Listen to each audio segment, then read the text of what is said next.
A single dad offers a ride to a stranger, sobbing in the rain, only to find out she's a billionaire who disappears before he can ask her name and shows up at his doorstep the next day. Before we dive in, hit that subscribe button and drop a comment. Where in the world are you watching from? The rain came down in sheets, turning the city streets into glistening rivers of reflected headlights and blurred motion. Noah Jacobs squinted through the wipers as they smeared across his windshield, barely keeping up with the downpour. The old Civic groaned at every red light, windshield fogging, heater wheezing like it was catching its breath. In the back seat, 7-year-old Maddie was curled up in her booster seat, fast asleep, her tiny hands clutched around a faded stuffed rabbit. Her soft breaths were the only thing that calmed Noah's racing mind. He was late. Again. The diner needed him by 7, and it was already 1:15. His manager had been patient more than most would, but patience didn't pay rent, and Noah couldn't afford another warning. He tapped the steering wheel anxiously, debating if he had time to take the shortcut through the back streets when he saw her.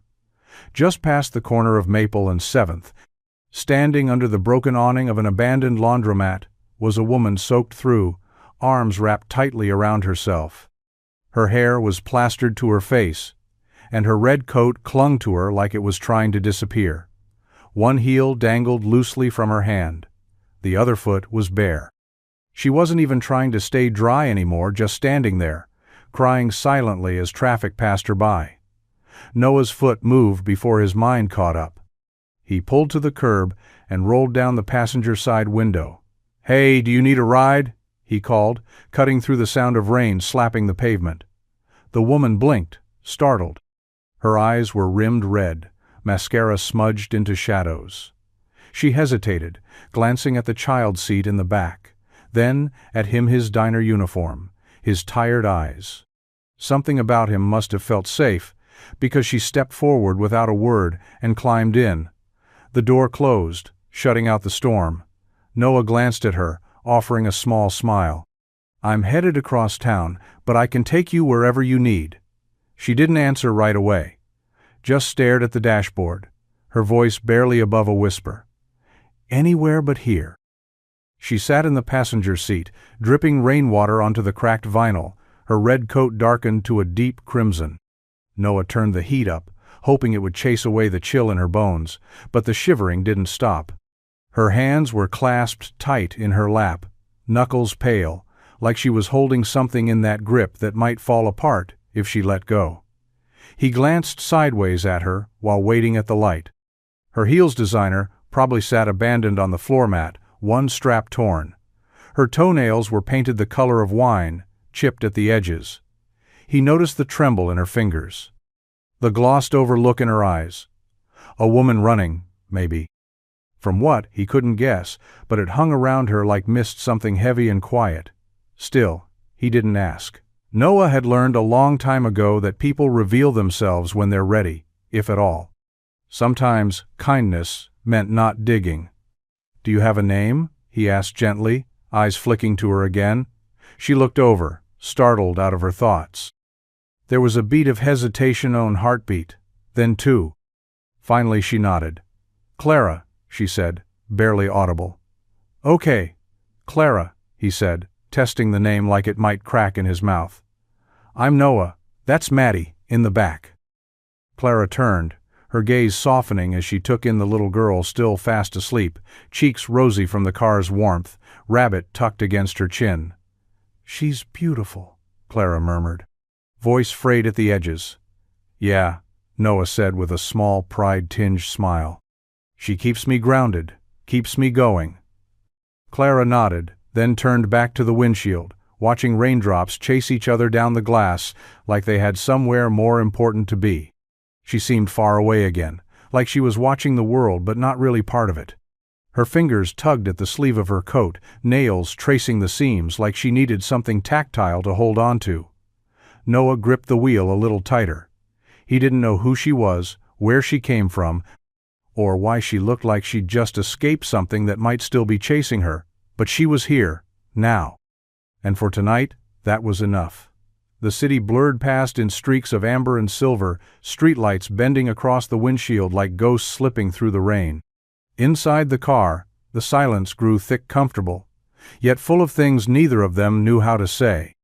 The soft hum of the engine and the occasional swish of the wipers were the only sounds, save for Maddie's quiet, steady breathing from the back seat. Noah kept one hand on the wheel, the other resting on the gear shift, his eyes fixed on the road ahead. But every few blocks, he risked a glance at Clara. She hadn't moved much since she got in. Her posture was rigid, like she was bracing for something: words, judgment, maybe the next blow life was planning to land. But Noah didn't ask. He just drove. There was something about her that didn't match the picture. The red coat, the elegant face, the designer shoes, those all suggested someone who belonged in a penthouse, not crying on a street corner in a storm. But then, there was the way she'd folded her hands in her lap. The way her voice had trembled when she said her name. The way she looked out the window like she didn't know if she wanted to be found or disappear completely. She was a contradiction. And somehow, Noah understood that. When he finally pulled up to the address, she quietly murmured the Halston, one of the most expensive hotels in the city.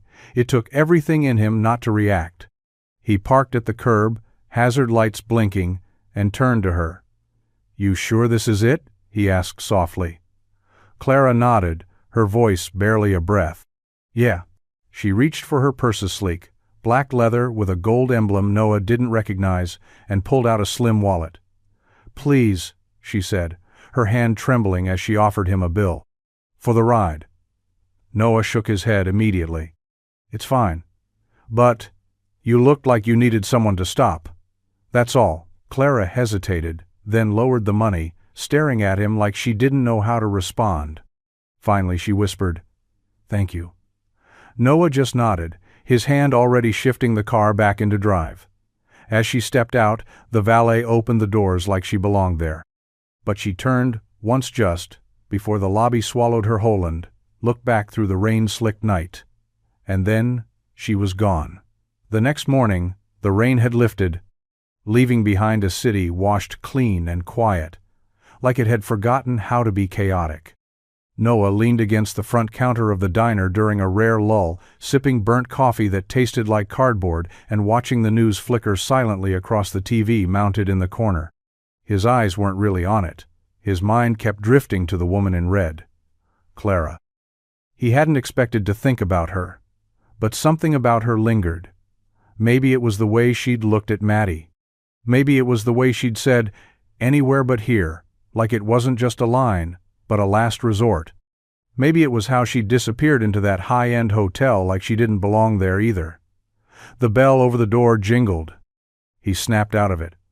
Later that afternoon, with a little more curiosity than made sense, Noah found himself parked in front of the Halston again, engine idling.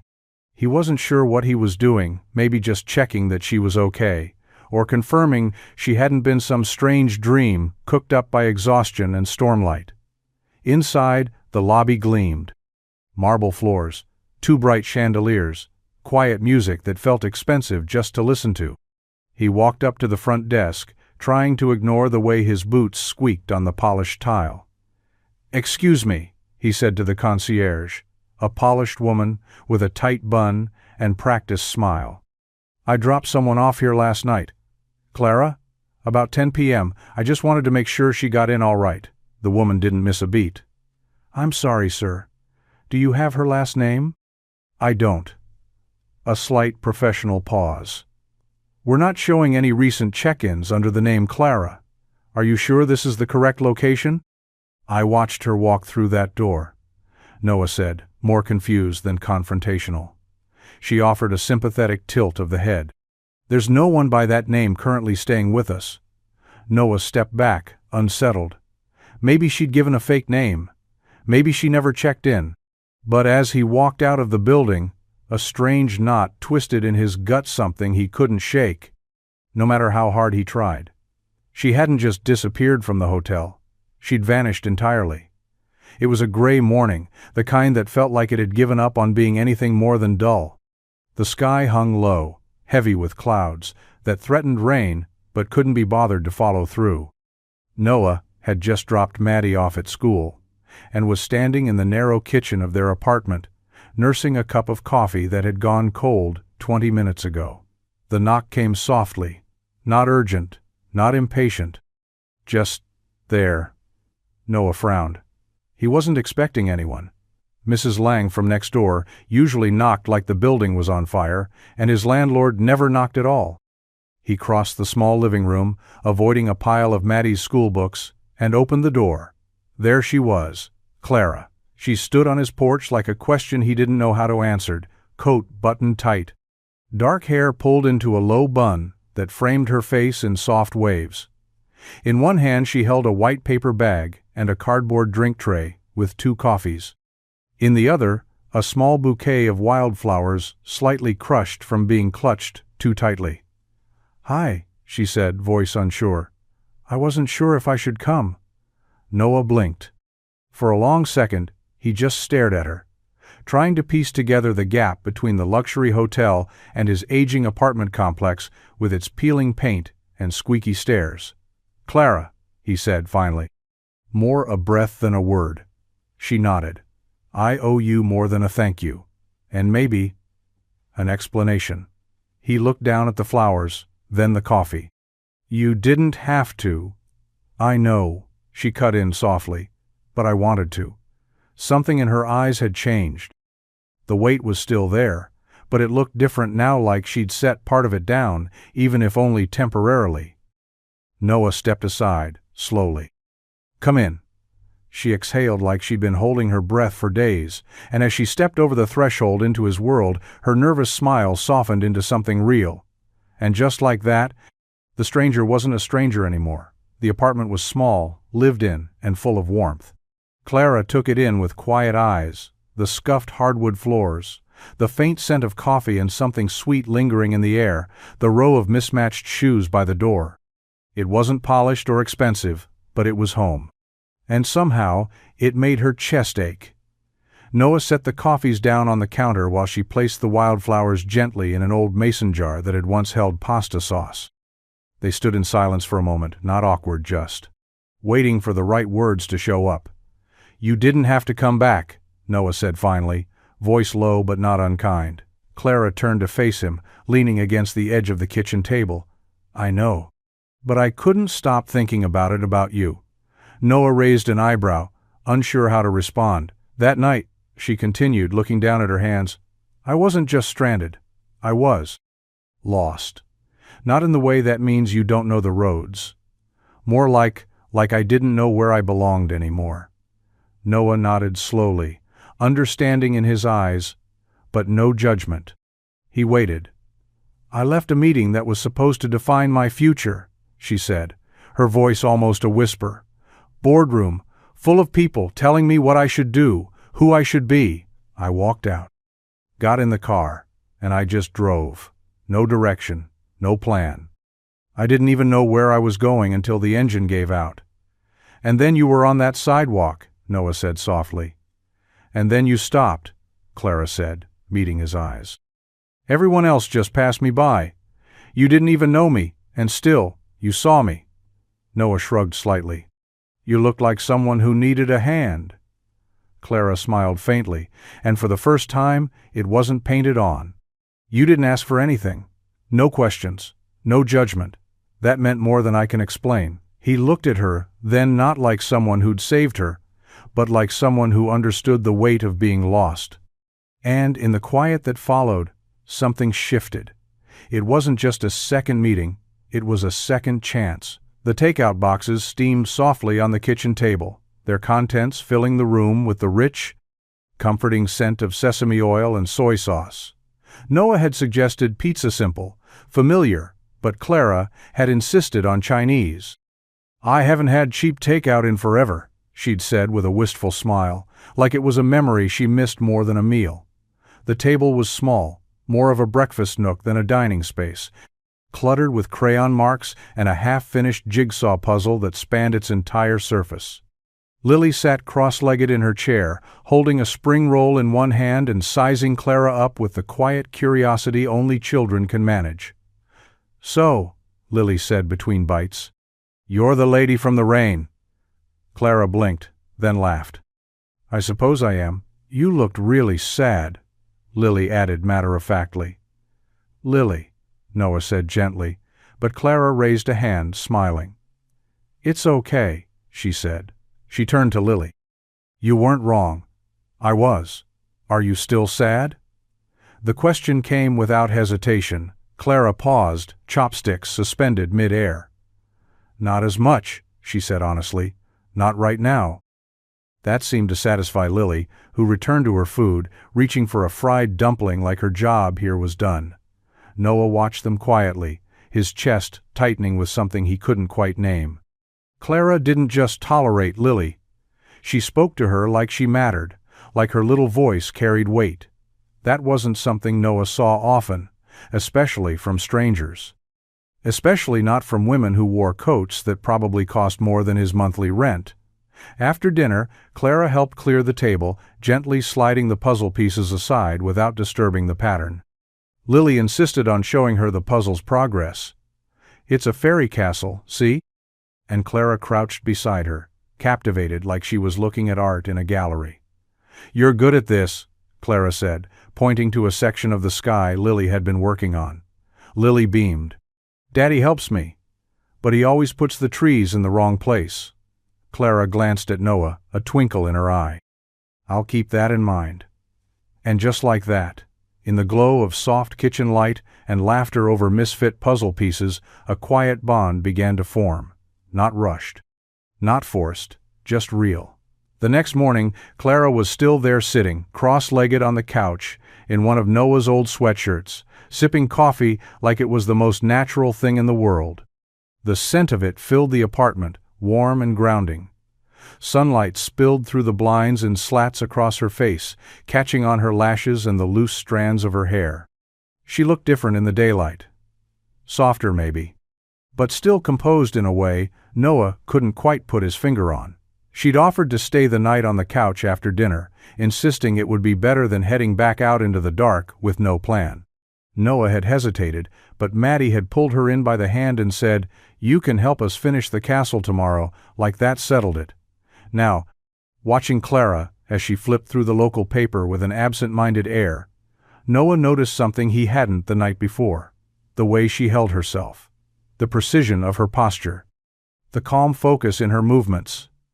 It wasn't just grace, it was control. Practiced. Intentional. She didn't seem like someone used to drifting. She seemed like someone used to leading. Clara's clothes were plain, her bag well worn, and she had slipped so seamlessly into their modest little world that it almost made sense. Almost. But now that the storm had cleared, so had Noah's instinct. Something didn't line up. "You always carry yourself like that?" he asked, nodding toward her casually from across the counter. Clara looked up. "Like what?" "Like you're used to boardrooms, not take-out cartons." She smiled, slow and a little wary. "I guess old habits die hard. So what is it? Law? Politics? Military?" She laughed softly. "None of those." "But something," he pressed gently. "You don't have to tell me. I'm just curious." Clara looked at him, really looked, like she was weighing something in her chest. "I've been a lot of things," she said finally. "But lately, I've been trying not to be any of them." Noah nodded, filing the moment away. He didn't know what kind of life Clara Hartwell had left behind, but he was starting to suspect it wasn't small. The day had started simple, the way good days often do, blue skies, the first hint of spring in the air, and Lily's bright, persistent pleading for just 1 hour at the park before her afternoon art class. Clara had smiled and offered to come along, and Noah, still getting used to her unexpected presence in their lives, agreed. It felt innocent, ordinary. They walked the 2 blocks together, Lily skipping ahead in her sparkly sneakers while Clara and Noah trailed behind, coffee cups in hand, talking softly. Clara seemed more at ease than he'd ever seen her laugh unguarded, her shoulders unburdened. Noah didn't say it out loud, but he liked seeing her this way, human, happy. At the park, Clara and Lily gravitated toward the swings, where Clara ended up pushing Lily higher and higher until she squealed with delight. Noah sat back on a bench, letting the sound of Lily's giggles fill his chest with warmth. He watched Clara out there, crouched in the mulch, pretending to search for fairy treasure, her coat forgotten on the bench beside her. She didn't carry herself like someone hiding anymore. He didn't notice the man with the camera until it was too late. A sharp, mechanical click behind him. Noah turned, catching a quick silhouette ducking behind a tree, a long lens disappearing into a black bag. His gut clenched. By the time he stood and looked again, the photographer was gone. Just a flash of a blue hoodie slipping into the crowd, gone like smoke. Noah tried to brush it off. Maybe he was imagining things. Maybe it was nothing. But the next morning, as he flipped through the news feed on his phone while sipping his coffee, his stomach dropped. Tech heiress Clara Hartwell, spotted in suburbs with mystery child and unknown man. Below the headline was a photo: Clara crouched by the swing set, Lily mid-laugh, and Noah in the background looking straight at the camera. The article was short, speculative, but the image was enough. He looked up from the phone. Clara was at the sink, humming softly, completely unaware, and suddenly, Noah knew the truth.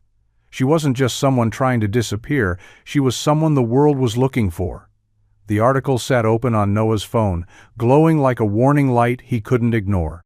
He'd reread the headline 3 times, hoping it might change, hoping it wasn't her, wasn't them captured in such startling clarity. But there was no denying it. Clara's smile, Lily's laughter, his own bewildered face, all frozen in time, all exposed. He set the phone down on the counter, heart pounding harder than it should have. Clara was in the living room, folding one of Lily's drawings with careful hands, her expression calm, content, like she was still wrapped in the warmth of yesterday. Noah hated what he had to do, but he couldn't hold it in anymore. Clara. She looked up at the sound of her name. Really looked. He never used it like that. Not flat, not questioning. She straightened slowly. What is it? He held up the phone without a word. She took one step forward, then froze when she saw the screen. Her face didn't crumple, it didn't break, it just shifted. Like a wall being quietly pulled back up. I was going to tell you, she said softly. Noah leaned on the edge of the counter, arms crossed, trying to steady himself. When? Clara exhaled. Soon. I didn't want it to matter. Not yet. He waited. She stepped closer, folding her arms tightly across her chest like she was bracing for impact. I'm Clara Hartwell. My family owns Hartwell Technologies data systems, infrastructure, smart tech. I grew up in a world of contracts and press releases and rooms full of people pretending to care. Every minute of my life has been scheduled, sold, or analyzed, until I walked away. Noah said nothing. Clara's voice cracked just slightly. That night, I wasn't just upset. I was done, with all of it. I walked out of a boardroom, threw my phone in a storm drain, and drove until the car broke down. That's when you found me. He stared at her, trying to reconcile the woman in his kitchen with the woman on that screen. Why here? He asked. She met his gaze. Because when you looked at me, you didn't see headlines or money. You just saw someone who needed help. Her voice was quiet now, nearly a whisper. I didn't come here to lie, Noah. I came here to remember who I was before the world told me who I had to be. It started with a knock on the door. Noah opened it, expecting Mrs. Lang with another complaint about the recycling bin, but instead found a man in sunglasses and a windbreaker, holding a camera just low enough to seem polite. Behind him, another man hovered near the curb with a telephoto lens pointed right at the apartment. Mr. Jacobs, any comment on your relationship with Clara Hartwell? The first one asked, voice too smooth, too rehearsed. Noah shut the door without a word, but it was already too late. By noon, 3 more reporters had circled the building. By evening, a van from a local news station was parked across the street like a predator waiting for the right moment to pounce. And Noah's phone, usually reserved for work calls, and PTA messages buzzed endlessly with unknown numbers and blocked callers. He turned it off. Lily noticed first. Daddy, why are people outside taking pictures? Noah forced a smile. Just some people being nosy, kiddo. Nothing to worry about. But she saw the tension in his jaw, the way he double-locked the door before bedtime. The next morning, everything unraveled. Noah walked into work at the diner, only to be met with the tight-lipped frown of his manager, Gus. The old man looked like he hadn't slept. "You didn't tell me you were involved with a billionaire?" Gus said, voice low but sharp. "I'm not involved with anyone," Noah replied. "And it's none of their business." Gus sighed, scrubbing a hand over his face. "You've been good to us, Noah, but we got press sniffing around the parking lot. People asking if you're trying to sell your story. This place can't survive a scandal, even a fake one." Noah didn't argue. He just took off his apron and walked out. That afternoon, Lily came home with a note from the school. "Due to recent events surrounding media exposure, we will be re-evaluating Lily Jacobs' enrollment to ensure a safe and distraction-free environment for all students." Noah sat down hard on the couch, note trembling in his hand. The cameras hadn't just followed Clara into his life, they were trying to take it apart, piece by piece. Clara found him on the balcony, sitting in a folding chair with a chipped mug of coffee gone cold in his hands. The city stretched beyond the railings, bathed in the muted gold of sunset, but Noah wasn't looking at it. His gaze was somewhere far off past the streets, past the rooftops, past anything she could reach. She stepped out quietly, barefoot, holding a blanket over one arm like it might shield her from what she was about to say. "I saw the school note," she said gently. Noah didn't look up. "They're just covering their bases. They're panicking," Clara replied, "like everyone else." He didn't argue. Just took a sip of cold coffee like he didn't notice. Clara stood beside him for a moment, unsure, then knelt so they were eye level. "You don't deserve this. Neither does Lily." He finally looked at her then, and the weight in his eyes startled her more than any headline ever could. "I know," he said. "But it's happening anyway." There was a pause, thick and heavy. "I can fix this," Clara said, her voice careful. "I have a property outside the city. It's quiet, gated, nobody knows it's mine. You and Lily can stay there for a while. Until it calms down." Noah's brow furrowed. "Clara, no press, no reporters, just space, safety." He sat back, jaw tight. "You mean a hideout?" "I mean a safe place for your daughter," she said softly. He ran a hand through his hair, standing now, pacing the narrow space between chair and railing. "This is exactly what I didn't want. To be some problem you solve with money. Some side project." Clara flinched, but she didn't look away. "This isn't charity, Noah. It's gratitude. It's care." He looked at her then, really looked, and for a second she thought he might say yes, but he shook his head. "I appreciate the offer, I do, but we've made it this far on our own." Clara swallowed the lump in her throat. "You shouldn't have to keep doing everything alone." "I know," he said quietly, "but that's how I keep things simple." And with that, he stepped back inside, leaving Clara standing there, blanket still clutched in her arms, heart heavier than it had been in days. The letter came in a pale blue envelope, innocent, almost cheerful, like it might contain a birthday card or a thank you note. But the moment Noah saw the return address scrawled in familiar script, his stomach dropped. He tore it open with shaking hands, the paper thin and too formal. It wasn't from Diane, not exactly. It was from her lawyer.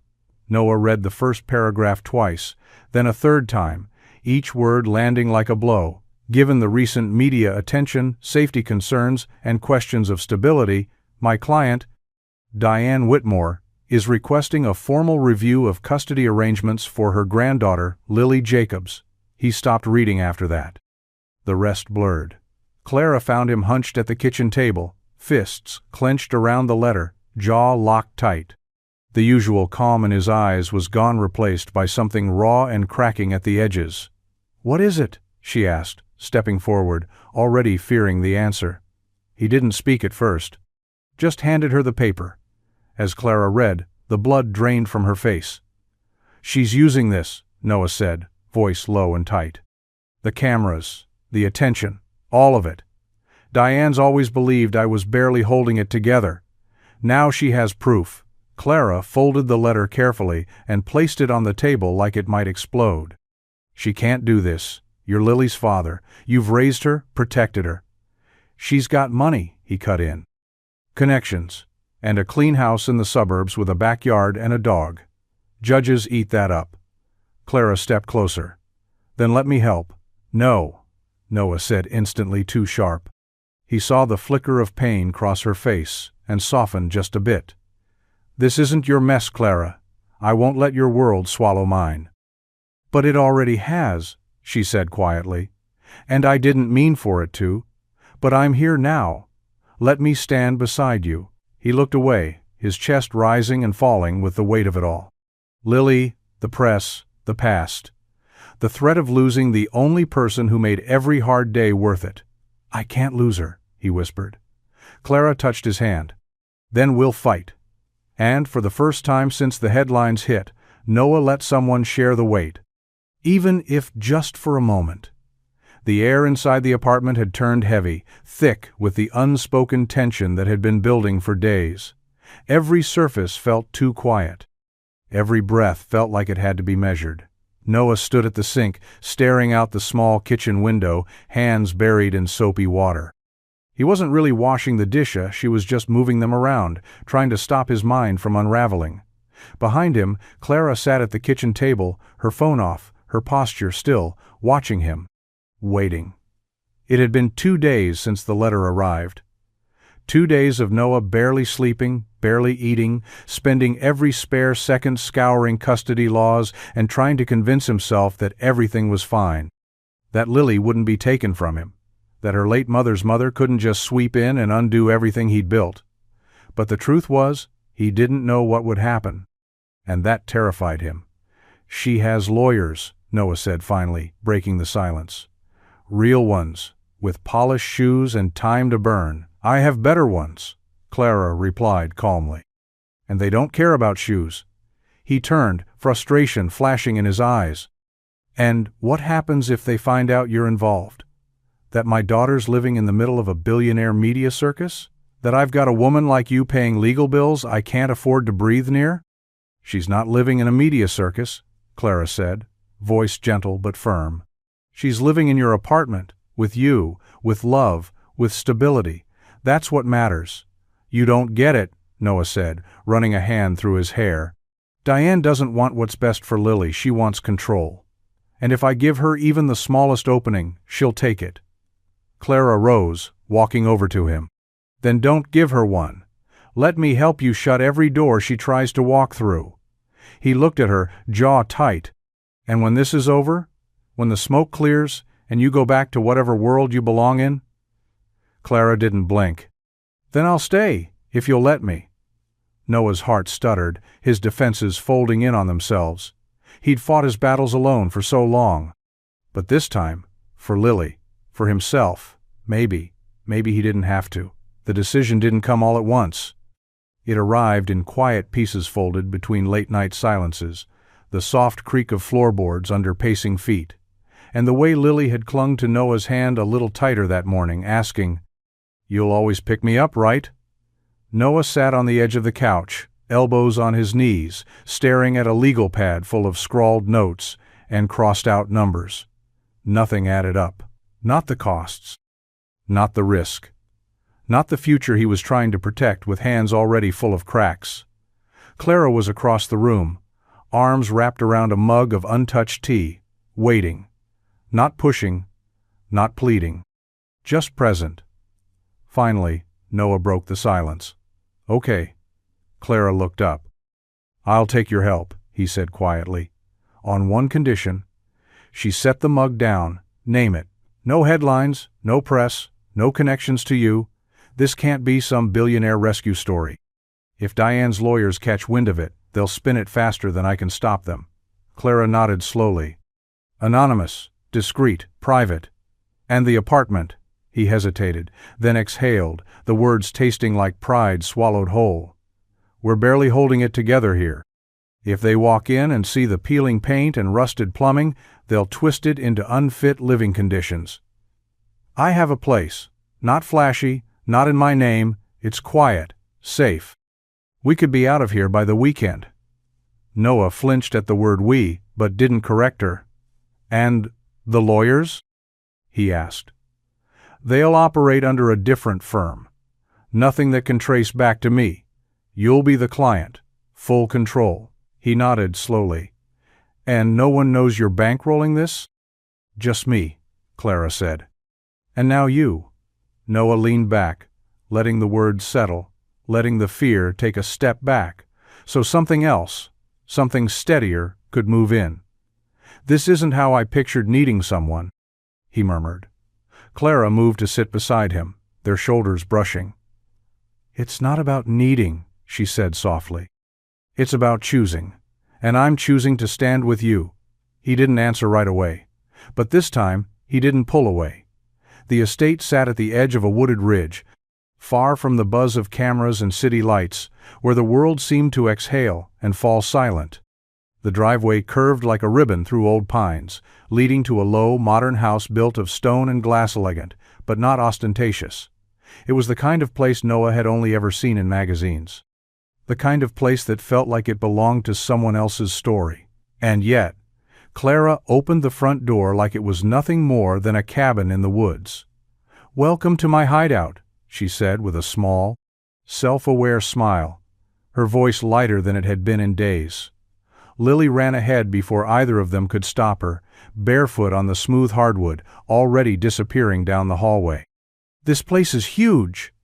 Noah stepped in slowly, taking it all in the open layout, the panoramic windows, the soft scent of cedar and clean linen. It was quiet. Not cold, not empty. Just still. "You live here?" he asked, more awed than he meant to sound. "I don't live anywhere, really," Clara replied, setting down her bag. "But this is mine. It's where I go when I need to remember who I am." Noah looked around. Everything was curated, tasteful furniture, artwork that whispered money, but it didn't feel like a life. It felt like a pause, a place built for retreat. Later that night, after Lily had discovered the hidden library and fallen asleep with a new book clutched to her chest, Clara poured 2 glasses of wine and led Noah to the back terrace. The sun was setting behind the trees, casting gold over the lake below. "I used to come here after board meetings," she said, settling into one of the lounge chairs. "After press conferences. Whenever I had to smile too long or lie too well." Noah studied her profile, the sadness tucked into her features like it had always been there. "Looks peaceful," he said. "It is." But for a long time, it was just expensive silence. She looked at him then, eyes raw in the fading light. "You and Lily. You brought the noise I didn't realize I missed." Noah didn't speak. He just sat beside her and let the quiet between them feel full instead of empty. The fireplace crackled softly in the living room, casting long shadows on the walls as the night deepened. Outside, the lake shimmered under the moonlight, still and silver. Lily was fast asleep upstairs, the hush of her breathing echoing faintly through the baby monitor Clara had dug out of a closet, dusty but still working. Noah sat on the rug, back against the couch, cradling a cup of tea Clara had insisted on making. Across from him, she curled up in the oversized armchair, her knees drawn close to her chest, the sleeves of her sweater pushed up just enough to reveal a thin scar on her wrist. He didn't ask. Not yet. The quiet stretched between them, not uncomfortable, but heavy with things unsaid. "She would have liked you," Noah said suddenly, his voice low, distant. "My wife, June." Clara blinked, caught off guard. "Yeah?" He nodded slowly, eyes fixed on the fire. "She was softer than me, warmer.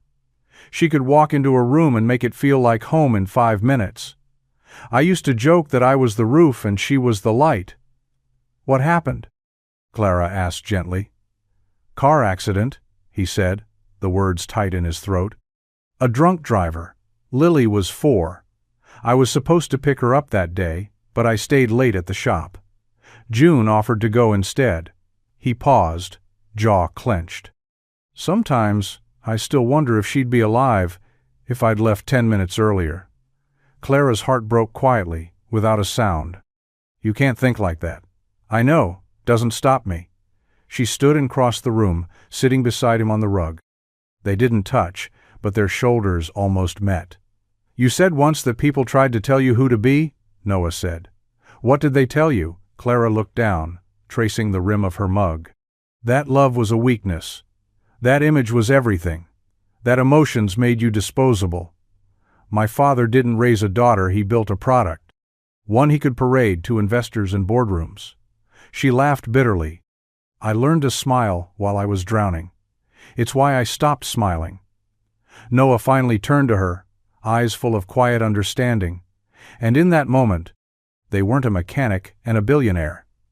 They were two broken people learning how to be whole again. The night had settled into that rare kind of stillness where even the wind seemed to hold its breath. The lake shimmered under the stars, a sheet of glass reflecting constellations that felt almost close enough to touch.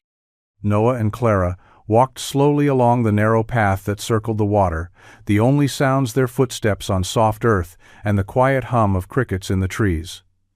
Neither of them had said much since leaving the house. Words felt too big, too heavy and, somehow, not enough. Clara's sweater hung loosely off one shoulder, her hair pulled into a low knot that had begun to fall apart, strands dancing in the breeze. Noah's hands were in his pockets, but his every step seemed drawn toward her. Like even silence couldn't keep the space between them wide for long. They stopped at the edge of the dock. Lily's going to want to come back here, Noah said, his voice low, almost reverent. She's already claimed the library and named 3 ducks. Clara smiled. She can have it, all of it. He turned to her.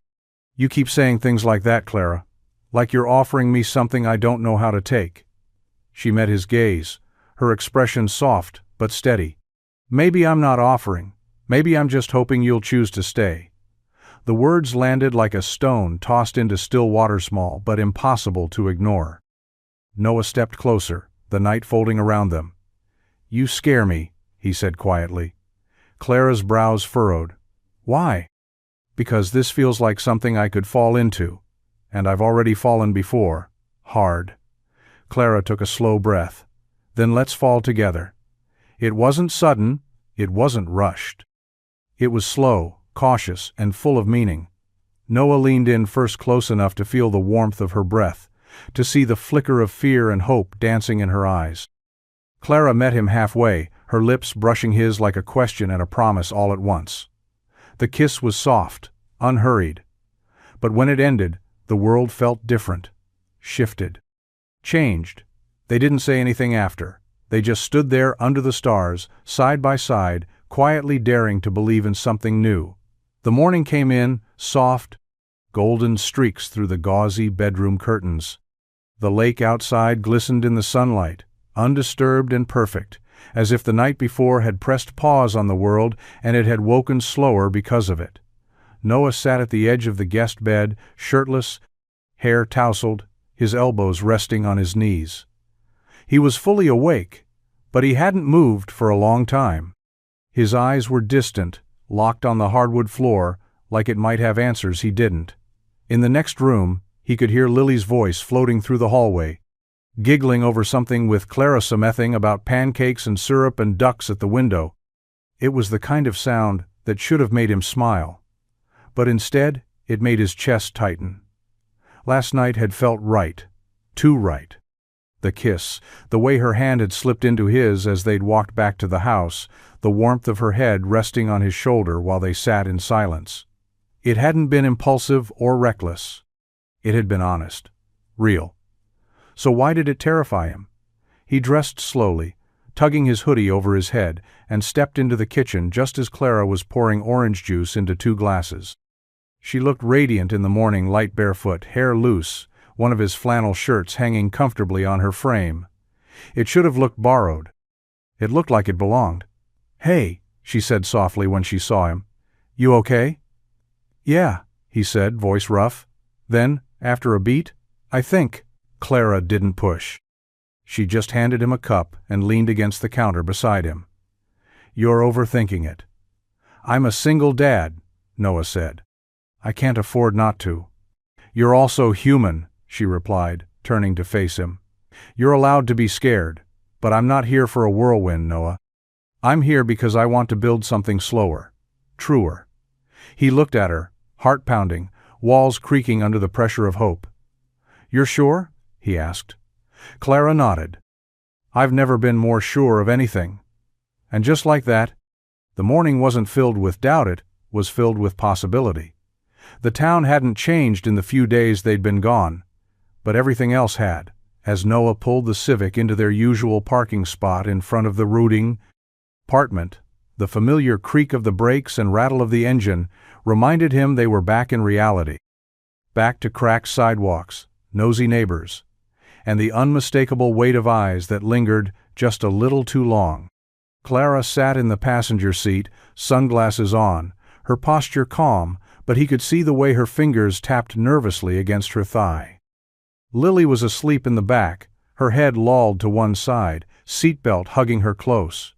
Noah turned off the engine, the sudden quiet somehow louder than the hum of the car. You ready?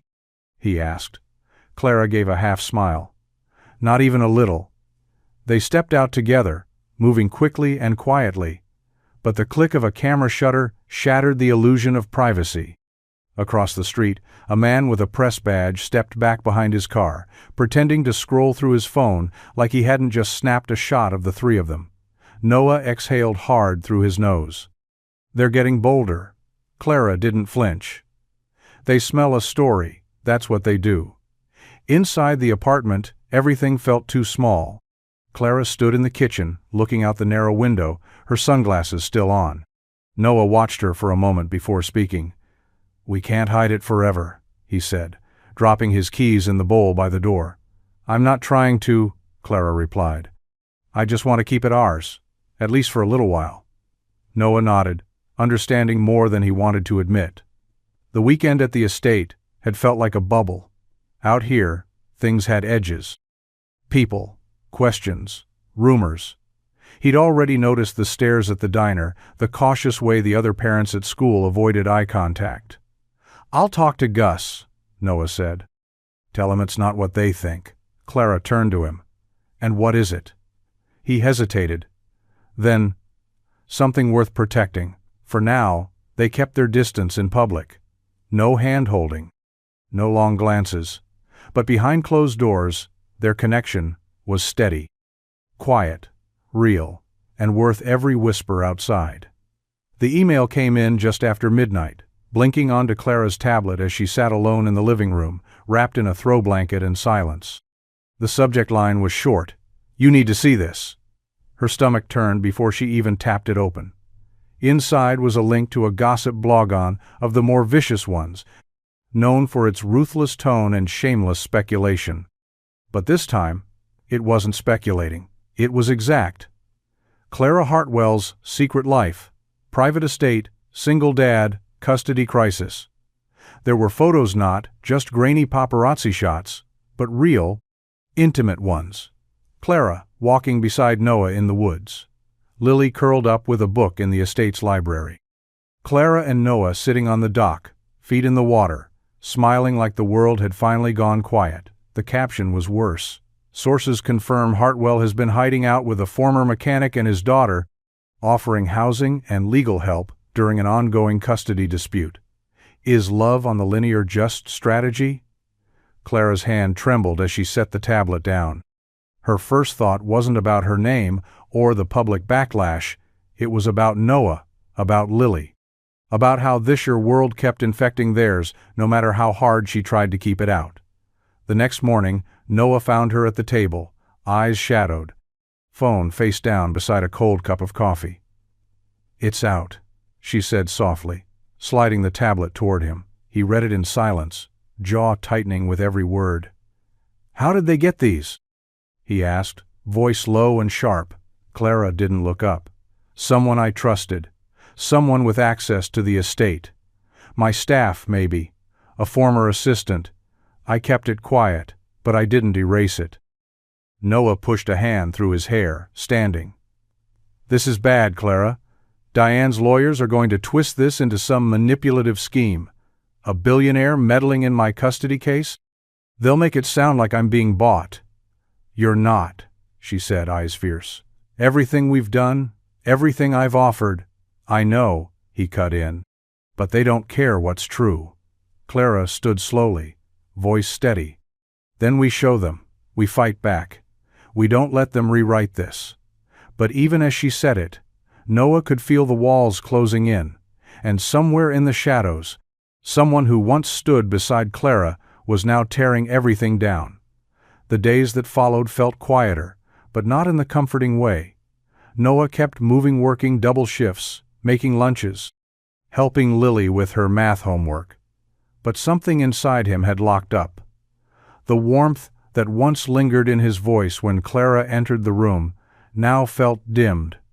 He wasn't cold, not exactly, just careful, controlled, like a man trying to rebuild the walls she'd gently pulled down. Clara noticed the shift almost immediately. He didn't sit beside her during dinner anymore. Didn't reach for her hand when they passed each other in the hallway.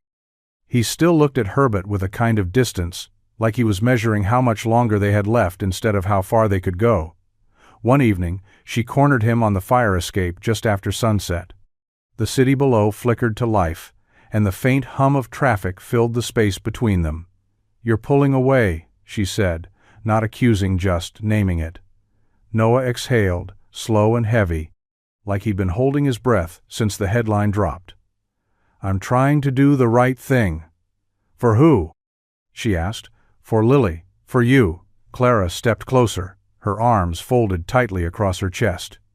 "You think leaving me out of your life now is going to protect us from what's already out there?" He met her eyes then, and the pain in them nearly undid her. "It's not about what's out there, it's about what's coming. Diane's lawyers have already filed a motion to reevaluate.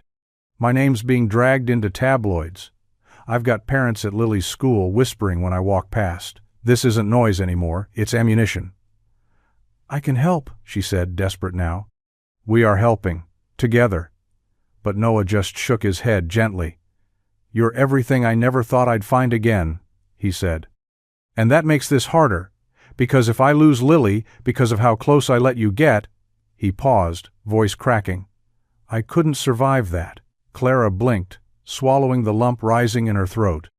"So, what are you saying?"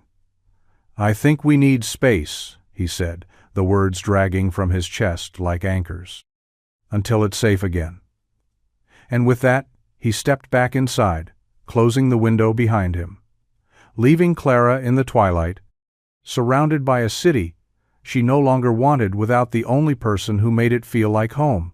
The headlines moved on, as they always did.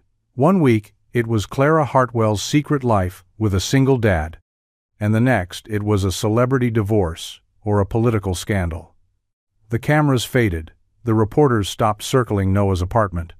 The noise slowly dulled, but Clara disappeared with it, not just from the tabloids but from everything. She cut her ties to the press, disabled her social media, canceled meetings, pulled out of her family's foundation gala, without explanation. One by one, the doors she had reopened to the world were quietly closed again. Her estate staff was told to take extended leave. Security remained, but the halls fell silent. The house that once carried Lily's laughter and Noah's footfalls felt colder than ever, like a stage after the final scene, curtains drawn, applause long faded. In the privacy of her bedroom, Clara sat cross-legged on the floor, surrounded by unopened letters and legal documents she couldn't bring herself to read. Her hair was unbrushed, her phone face down and lifeless. She hadn't eaten a proper meal in days. Time had become abstract, measured only by the angle of sunlight on the floor and the brief flickers of memory that crashed through her like waves. The fire escape. His voice. "If I lose Lily because of how close I let you get."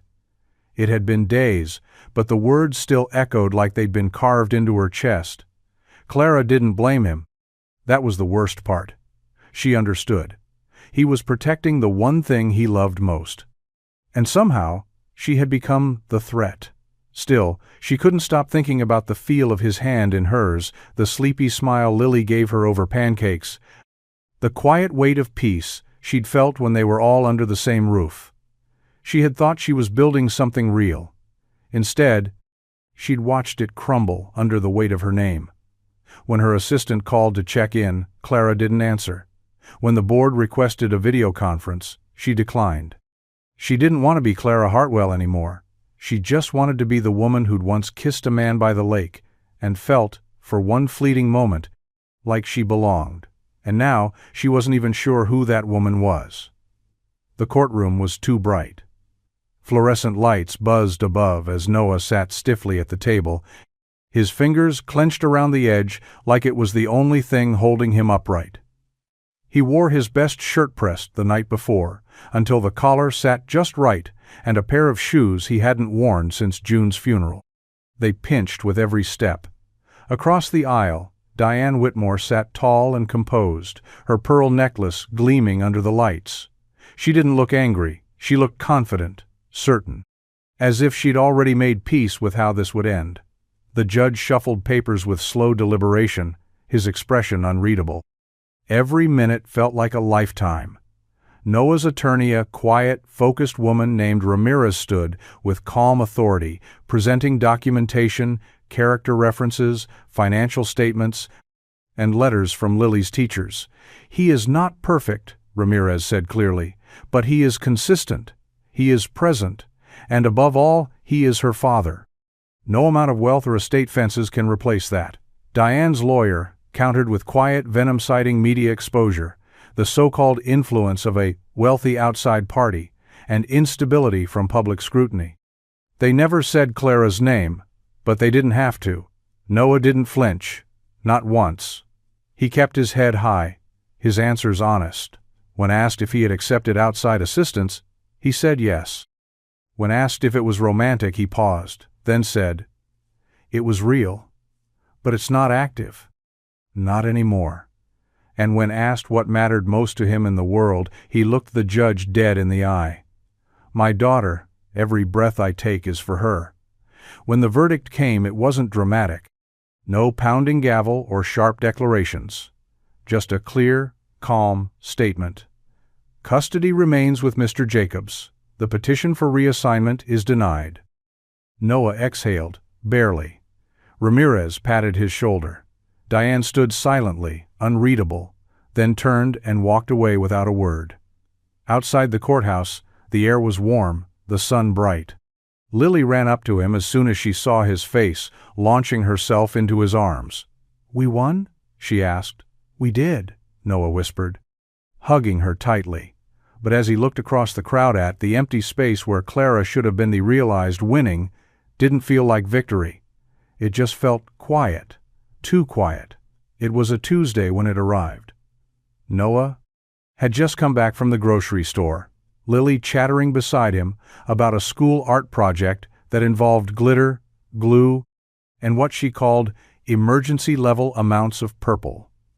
The air smelled like late spring-cut grass, warm pavement, hope.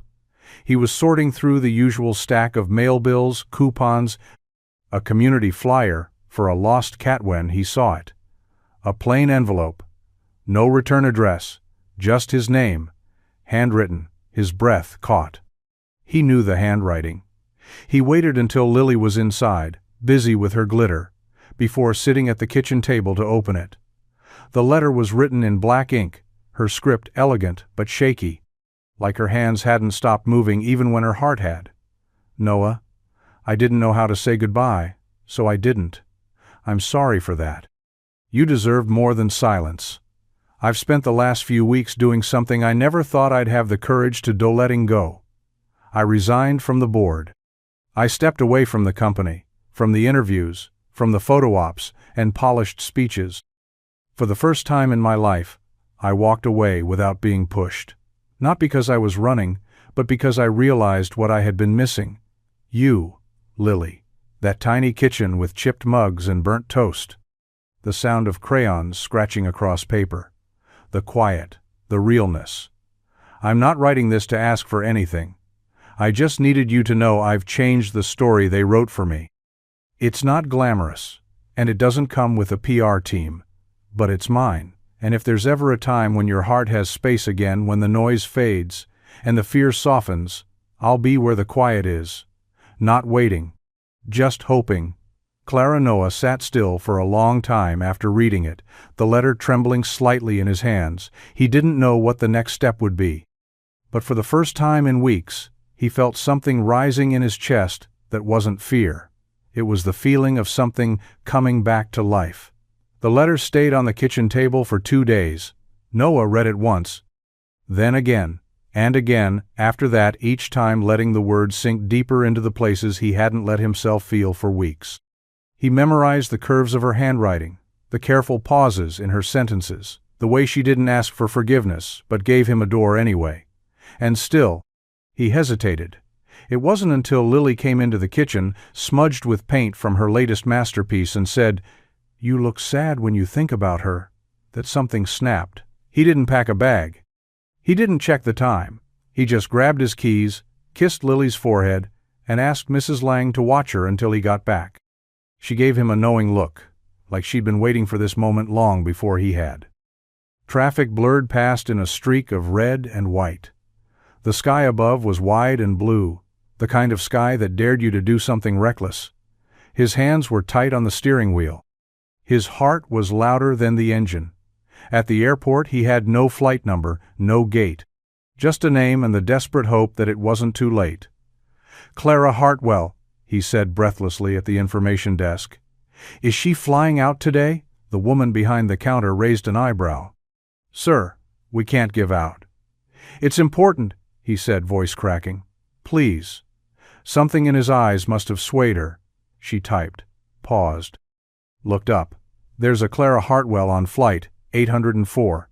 International Terminal, Gate 36. It boards in 20 minutes. He ran, dodging luggage carts and weaving between startled travelers. Noah sprinted through the terminal like a man chasing something he'd already lost once and swore not to lose again. Gate numbers blurred. His lungs burned. He didn't stop. And then, there she was. Clara, standing near the gate, passport in hand, hair pulled back, eyes fixed on the departures board with that same quiet sadness she'd worn the night he found her in the rain. "Clara," he called, breathless. She turned. Their eyes met. And everything, every wall, every fear, every inch of distance fell away. For a moment, neither of them moved. The terminal buzzed around them, boarding calls echoing over the speakers, suitcase wheels clicking on tile, the low murmur of strangers in motion, but it all faded into a blur the second Clara saw him. Her breath hitched. Passport trembling in her hand, she blinked like she didn't trust her own eyes. Noah stood just a few feet away, chest heaving, curls damp with sweat, a wild kind of desperation in his eyes that broke her heart in two. He stepped closer. Words caught in his throat. "I thought," she started, but her voice faltered. "I couldn't let you leave," he said quietly, voice rough with exhaustion and something deeper. "Not without knowing. You weren't the mistake. Letting you go was." Clara's eyes filled instantly. She looked down, covering her mouth with one hand, trying to breathe past the ache. "I never wanted to be the thing that made your life harder," she whispered. "I just wanted to be part of it." "You were," Noah said. "You are." He took one more step. Now, just inches apart, the space between them felt fragile, holy. "I was scared," he said. "And I pushed you away when I should have pulled you in. You gave me quiet when the world was chaos. You gave Lily something I didn't even realize she was missing. And you gave me everything I didn't know I still had room to feel." Clara looked up at him through tears, her lip trembling. "You really came here just to say that?" He gave a small, crooked smile. "No, I came here to ask if there's still time to fix it." Her fingers reached for his slowly, almost shyly, and when they touched skin on skin it was like something slid back into place. "I'm not getting on that flight," she said softly. Noah let out a breath that felt like it had been held for weeks. "Good." No kiss, no grand declarations, just fingers intertwined, and two tear-streaked faces leaning into something that wasn't perfect but was finally deeply real. "Let's go home," he said. "And this time?" She followed him without looking back. The moving truck was modest, just a small white van that could have belonged to anyone. No logos, no entourage, no cameras. Just Clara, in jeans and a hoodie, carrying her own boxes up the narrow steps of the apartment 2 floors above Noah's. She'd insisted on it. No security detail. No estate. No whispered names. Just a fresh start in a town that barely remembered headlines once they faded. The kind of place where you could be someone new without having to explain why. Her name on the lease was Clara Winna, middle name she'd always liked, paired with the simplicity of a surname that carried no weight. It felt strange at first, signing papers without her legacy attached. Strange and freeing. The apartment was small, 2 bedrooms, creaky floors, and a stove that leaned slightly to the left. But the windows let in morning light, and when she opened them, she could hear the laughter from the playground 2 blocks over. For the first time in her life, Clara didn't measure value by square footage or the thread count of the sheets. She measured it by peace, by proximity, by the fact that Lily now knocked on her door every afternoon after school, bursting in with art projects and wild stories and the easy kind of love children give when they feel safe. Clara kept juice boxes in the fridge just for her, and marshmallows for hot chocolate, and colored pencils in a mason jar by the window. Noah helped her hang picturesque simple ones. A framed photo of a lake at dusk, a sketch Lily had made of the 3 of them holding hands under a tree. A quiet life captured in brush strokes and fingerprints. They took things slow. Dinner twice a week. Sunday walks. Late-night talks through open windows from 2 floors apart. No headlines. No pressure. Just being. One evening, Noah stopped by with takeout and sat on her floor, eating lo mein straight from the carton. "You happy?" he asked. Clara looked around her tiny, perfect apartment, then at the man who'd seen her at her worst and still come running. "I think I finally am," she said. And this time, she meant it. The building was nothing special, just a dusty old brick structure on the edge of town, once an out-of-business upholstery shop with faded signage and broken windows. But to Noah, it looked like a future. He stood out front, keys in hand, staring up at the crooked "For Lease" banner being taken down by the landlord. Clara stood beside him, arms crossed, sunglasses perched on her head despite the cloudy sky. "You really think it can work?" he asked, squinting at the warped garage door. Clara smiled. "I think anything you build with your hands tends to last." He looked down at the keys, still unsure, still a little afraid. "I don't want this to be some favor. You've done enough." Clara turned to him, her voice soft but firm. "It's not a favor, Noah. It's an investment. In you. In something real. You gave me a place to feel human again. Let me give you the space to build your dream." That was how Jacob's Auto Repair was born. Not with ribbon cuttings or press releases, but with long nights and oil-stained jeans. Clara helped behind the scenes, quietly signing paperwork through a shell company, handling the permits, fronting the money with clean, careful distance. She never asked for credit. She only asked that the shop feel like his. Noah worked tirelessly. Fresh paint on the walls. A new hydraulic lift. Second-hand tools, arranged with precision and care. A battered neon sign, refurbished by a friend, that blinked to life one early morning. Jacob's Auto, honest work. No nonsense. And it was more than just a garage. It was a second chance. Customers started to trickle in: neighbors, single moms, retired vets, people who had always trusted Noah because he never upsold, never lied, never did more than was needed. Word spread. Business picked up. And every time he looked at the corner of the shop where Lily had painted a crooked little heart with "Daddy's Place" scrawled beside it, he felt something he hadn't in years. Pride. Real, steady, bone-deep pride. And when Clara stopped by after closing, bringing coffee and leaning in the doorway with that soft smile, Noah knew this wasn't just a shop, it was home. It happened on a Thursday. The kind of ordinary afternoon that didn't ask to be remembered but would be forever. Noah was under the hood of a rusted-out sedan, grease on his hands and music low on the radio, when he heard Lily's voice echo through the shop. "Clara, wait! Come see what I made!"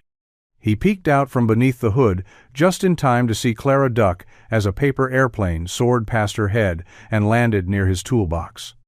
Lily stood proudly beside a fold-out table in the corner, where she'd set up an impromptu office for after-school crafts. "I made a family tree," Lily announced, waving her arms dramatically.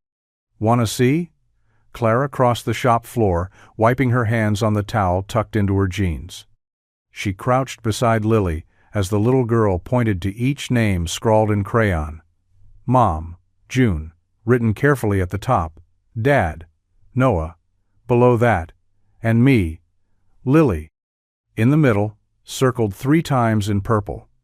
But it was the bottom right corner that made Clara stop. There, in the same bright marker, was a name written with childlike certainty. Bonus Mom, Clara. Decorated with stars and a crooked heart. Clara blinked fast. "Bonus Mom, huh?" Lily grinned. "That's what Emma at school calls her stepmom. But I like bonus better, because you're not a replacement. You're a surprise upgrade." Clara laughed, breath catching in her throat. "That's the nicest thing anyone's ever called me." From across the shop, Noah watched wrench in hand, heart thudding hard in his chest. Later that night, after dinner and dishes, and Lily's 5th request for just one more chapter, Clara stepped onto the balcony, wrapped in a blanket, mug in hand. She found Noah waiting there, fidgeting with something in his pocket. He stood, nervous in a way she hadn't seen in a long time. No grand gesture. No rehearsed speech, just him. "I was going to wait," he said, stepping closer. "Until the right time, the perfect moment, but today felt right." He pulled out a small velvet box, opened it with trembling fingers, and looked her dead in the eye. "Clara Wynne, will you marry me?" She didn't cry. She just smiled, kissed him, and whispered, "Yes." "And somewhere inside the apartment," Lily whispered loudly to herself. Called it. Morning arrived gently in their corner of the world, with sunlight trickling through gauzy curtains and the scent of pancakes drifting down the hall. Lily was already at the table, bare feet swinging, syrup smeared across her cheek as she narrated an elaborate tale about a dragon, a frog prince, and a bonus mom who knew karate. Clara stood at the stove, flipping pancakes with a grace that had nothing to do with skill and everything to do with peace. She wore one of Noah's old t-shirts, hair in a loose braid down her back, laughter on her lips. Noah leaned against the doorway, mug in hand, taking it all in. Their life wasn't loud or extravagant. It didn't glitter with headlines or echo with the buzz of boardrooms. It was quiet, beautifully, stubbornly quiet. The kind of life built from second chances and slow mornings. From love that didn't ask to be proved every day because it was already understood. The auto shop thrived not booming, not flashy, just steady. Noah fixed cars, mentored local teens, and came home by 6 most nights. Clara helped where she could, balancing invoices, updating the shop's humble website. But mostly, she built something for herself. A new identity rooted in small things. Community meetings, a part-time writing class, early walks with Lily, who insisted on stopping to pet every dog. There were no more paparazzi, no more courtrooms, just dinners around a wobbly kitchen table and laundry that never quite folded itself. On weekends, they picnicked at the lake near Clara's old estate, now empty and up for sale. Lily called it the castle we used to borrow. They laughed, played card games, collected rocks like treasure, and in the moments between, Clara would catch Noah looking at her the same way he had that night in the terminal, like she was still the answer to a question he hadn't dared ask until it was almost too late. They weren't chasing wealth anymore. They didn't need to.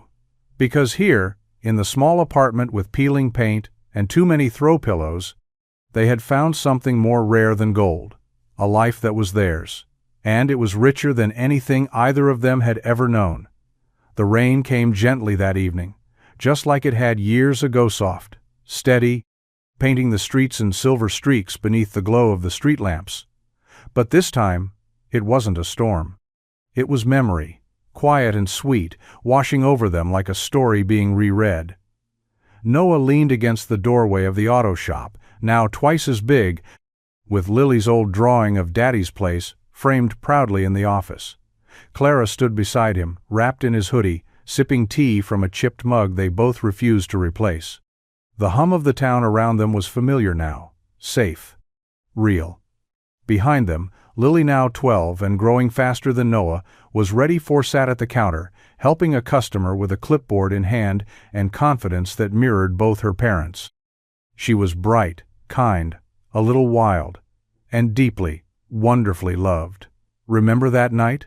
Clara said softly, nodding toward the street. Noah followed her gaze.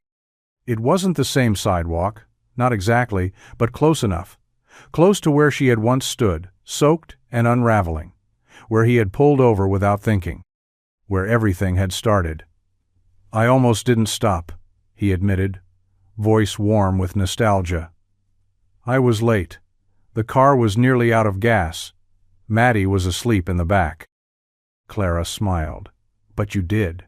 He looked at her then, the same way he always had when he let his guard down completely. "Best wrong turn I ever made." She reached for his hand, threading her fingers through his. "I wasn't looking for anything that night. Not safety, not love, but I found both." The sound of Lily's laughter drifted out behind them, followed by the clatter of tools and the soft ding of the front bell. Noah exhaled, the kind of breath that only comes after years of holding on, holding back, and finally letting life just be. "That one ride," Clara said, eyes misting slightly, "changed everything." And it had.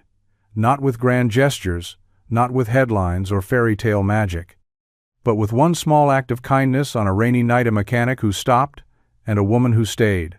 Fate didn't shout. It whispered, and they listened.